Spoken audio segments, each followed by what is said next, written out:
करते हैं। Question number second है, find the coordinate of the point of try section. देखो यहाँ पे एक वर्ड लिखा है बच्चों, ट्राई सेक्शन।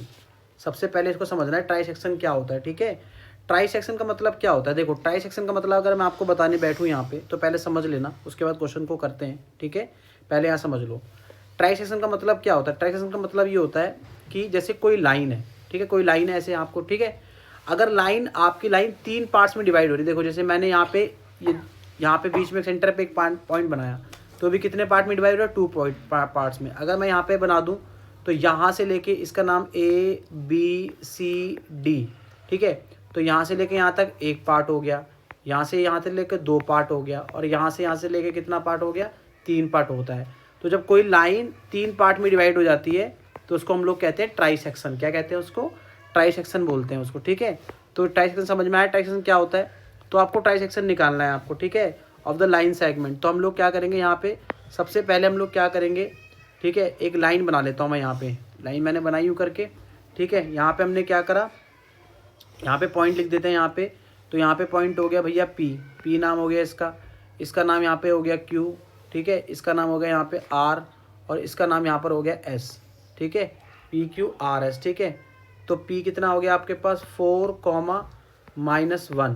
ठीक है, यहाँ पे हो गया -2, -3, ठीक है। आपको क्या करना है बच्चा, Q निकालना है और R पॉइंट निकालना है, Q निकालना है और आपको R पॉइंट निकालना है, ठीक है। तो कैसे निकाल सकते हो Q और R पॉइंट, ठीक है, आइए निकालते। देखो अगर मैं बात करता हूँ Q पॉइंट की, सपोज करो मैंने बात करा Q पॉइंट की, तो अगर मैं Q पॉइंट से लाइन पास करता हूँ, अगर मान लो Q पॉइंट से मैं कोई लाइन पास करता हूँ इस तरीके से, तो ये कितने पार्ट्स में डिवाइड हो जाएगी। देखो ये एक पार्ट हो गया, यहाँ से लेके यहाँ तक Q तक एक पार्ट हो गया, और बाकी पार्ट बचा कितना हो गया, बचा यहाँ से लेके यहाँ तक कितना पार्ट हो गया, 2 पार्ट हो गया। यानी कि जो लाइन है वो 1:2 में डिवाइड हो रही है, 1:2 में डिवाइड हो रही है लाइन, ठीक है। तो अगर हम लोग कोऑर्डिनेट निकालना है, अगर मान लो इसे कोऑर्डिनेट मान ले हम लोग x और y मान ले कोऑर्डिनेट, ठीक है, Q के, है ना। तो अगर x का हमें निकालना है तो क्या करना पड़ेगा, ठीक है, क्या करना पड़ेगा x का निकालने के लिए, हम लोग क्या करेंगे भाई, हम लोग क्या करते हैं, फॉर्मूला लगाएंगे। क्या होगा, इसमें हमारे पास m1 कितना है बच्चा 1, और हमारे पास m2 कितना है, हमारे पास 2 है ना। क्रॉस मल्टीप्लाई करो तो क्या होता है m1 इंटू ये हमारे पास x1, ये हमारे पास y1, ये हमारे पास x2, ये हमारे पास y2। तो m1 into x2 plus m2 into x1 upon में क्या होता है m1 प्लस m2, ये होता है फॉर्मूला। तो x इक्वल टू क्या आ गया 1 इंटू -2 प्लस, ठीक है, 2 इंटू 4 अपॉन में कितना आ गया 1 प्लस का 2 आ गया। इसके बाद क्या आ गया x इक्वल टू -2 प्लस का 8 अपॉन में कितना आ गया 3, x इक्वल टू कितना आ गया 6 बाय 1 मिनट रुको, 2 4 जा 8 में से 2 गया तो कितना बचा 6 अपॉन में 3 कैंसिल हो, कितना आ गया 2। तो x की वैल्यू आ गई हमारे पास, x की वैल्यू आ गई 2, ठीक है। इस तरीके से हम लोग निकालेंगे यहाँ पे y निकालो, यहाँ पे y निकालने बैठोगे, y कैसे निकालोगे, y निकालो क्या होगा बच्चा आपका m1 इंटू में y2 और होगा m2 इंटू में y1 अपॉन में क्या आ जाएगा m1 प्लस m2, ठीक है। यहाँ निकालेंगे तो कितना हो गया m1 कितना हो गया आपके पास m1 1 है, ठीक है, इंटू m1 1 है, और 1 इंटू कितना हो गया -3, और यहाँ पे 2 इंटू कितना हो गया -1 अपॉन में कितना आ गया 1 प्लस का 2, ठीक है, क्लियर है। y इक्वल टू कितना आ गया -3 -5 अपॉन में कितना आ गया 3, तो कितना आ गया आपके पास, सॉरी -5 नहीं आएगा, ये गलती हो गई, थोड़ा सा इधर ध्यान देना है, ये -5 नहीं आएगा दोस्तों, ये आपका आएगा -2, ठीक है। तो ये हो जाएगा -5 अपॉन में 3, क्योंकि 2 1 2 होता है ना, प्लस माइनस माइनस, तो आ गया y कोऑर्डिनेट कितना आ गया -5/3। तो देखो हमारा जो q कोऑर्डिनेट था वो हमने क्या माना था x, y माना था, तो हमारा कितना आ गया 2, -5/3, ये कोऑर्डिनेट हमारा निकल गया x का। अब हम लोगों को बात करनी है r कोऑर्डिनेट की। तो अगर हम लोग बात करते हैं r कोऑर्डिनेट की, तो हम लोग r कोऑर्डिनेट निकाल सकते हैं। r कोऑर्डिनेट को एक काम कर लेते हैं, हम मान लेते हैं a और b मान लेते हैं, ठीक है। हम लोग इसको ए मान लेते हैं और एक बी मान लेते हैं आर कोऑर्डिनेट को, ठीक है, जिससे निकालने में आसानी होगी, ठीक है। तो हम लोग चलो एक लाइन बना लेते हैं अच्छे से, ठीक है, एक लाइन बना ली हमने अच्छे से यहाँ पे, ठीक है, लाइन बना ली मैंने यहाँ पे, ऐसे लाइन बनाई यहाँ पे, ठीक है।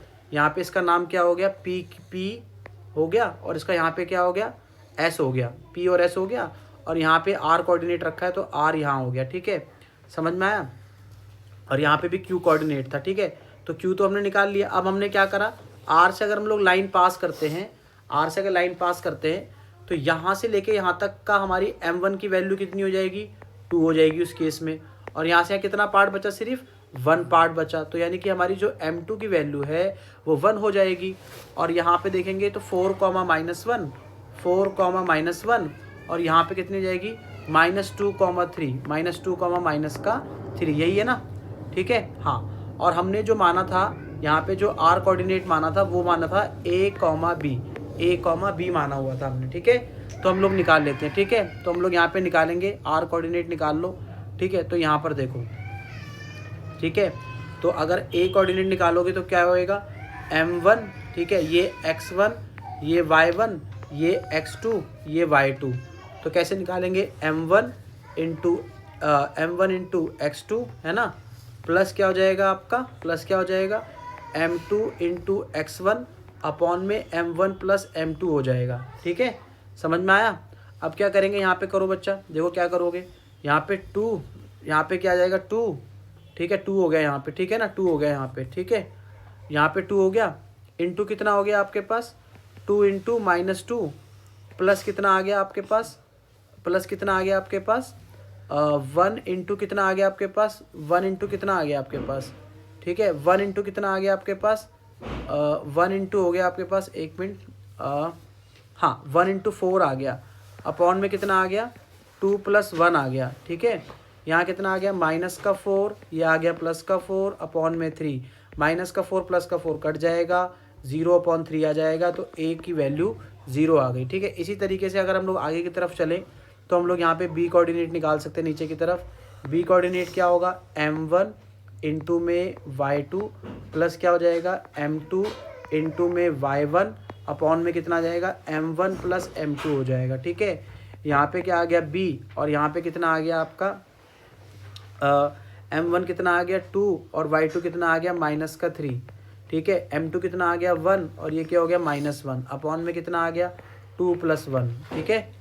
यहाँ पे करेंगे, यहाँ पे निकालेंगे तो ये -6, ये -1 अपॉन में 3, तो कितना आ जाएगा, -7 अपॉन में 3। तो b की वैल्यू हो गई -7 अपॉन में 3। अगर अब मैं यहाँ से बोलूँ आपको कि हमने जो माना था वो कोऑर्डिनेट ऑफ r क्या माने थे हमने, कोऑर्डिनेट ऑफ r माने थे हमने a, b माना था, है ना। तो कोऑर्डिनेट ऑफ r क्या हो गया आपके पास, 0, -7/3 हो गया। तो हमने दोनों ही कोऑर्डिनेट निकाल लिए, कोऑर्डिनेट ऑफ r निकाल लिया हमने, कोऑर्डिनेट ऑफ r निकाल लिया है ना, और कोऑर्डिनेट ऑफ p निकाल लिया है ना। तो देखो हम यहाँ पे, मैं लिख देता हूँ यहाँ पे पूरी लाइन पूरे ढंग से लिख देता हूँ, आपका आंसर पता लग जाएगा आपको। हमारी टोटल पहले लाइन क्या थी, PQRS, ठीक है।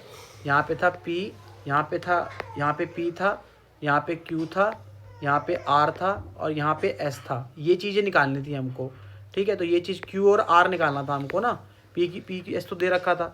तो हमने जो Q निकाला वो निकाला 2, -5/3, तो यहाँ पे 2, -5/3, और जो मैंने R निकाला वो निकाला 0, -7/3, 0, -7/3, ठीक है। तो ये हमारे दोनों आंसर हो गए। Thank you.